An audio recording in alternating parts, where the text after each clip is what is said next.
Welcome to my channel. இன்றைக்கி நம்ம மீன் குழம்பு எப்படி செய்ய போகிறதுன்னு பார்க்க போகிறோம். முதல்ல ஒரு கடாயில் 2 பட்டை, ஒரு கிராம்பு, ஒரு ஏலக்காய், கொஞ்சோண்டு சீரகம் போட்டுக்கோங்க. அதை வெறும் சட்டியில் நல்லா வறுத்து பவுட்ரு பண்ணிக்கணும்.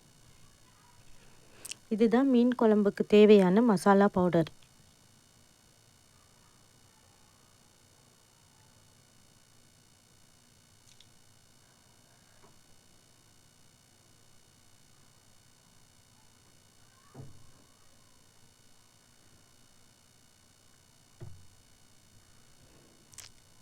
இப்போ ஒரு சட்டியில் எண்ணெயை ஊற்றி வெந்தயம் போடுங்க. அதோட கருவேப்பிலையும் கொஞ்சம் போடுங்க.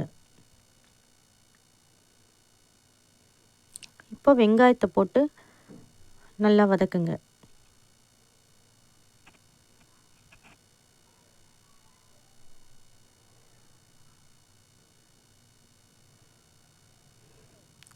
ஒரு பிளேட்டில் மஞ்சப்பொடி,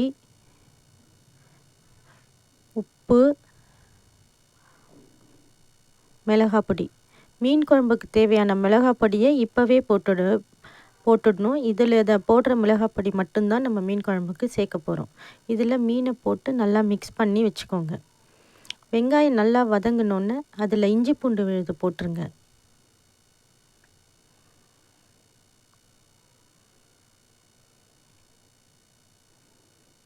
இஞ்சி பூண்டு விழுது கொஞ்சம் வதங்கினோன்னே அதில் தனியா பொடி,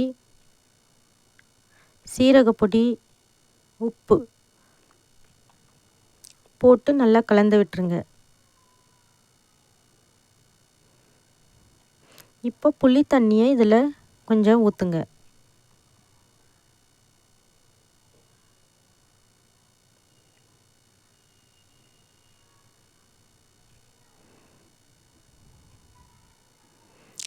தக்காளி போடுங்க.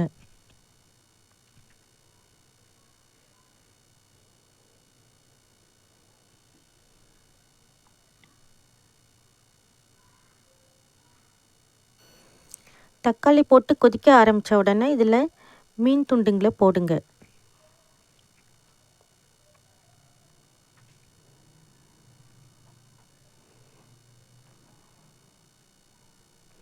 ஒரு 2 நிமிஷம் கழித்து அதை லேசாக கிளறி விட்டுட்டு நம்ம தயார் பண்ணி வச்சுருக்கிற அந்த மீன் குழம்பு மசாலா பவுடரை இதில் போடுங்க.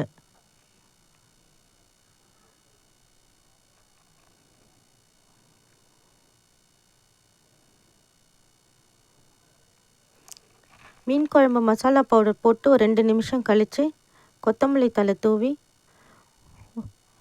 1 நிமிஷத்தில் இறக்கிடுங்க. இப்போ சுவையான மீன் குழம்பு தயார்.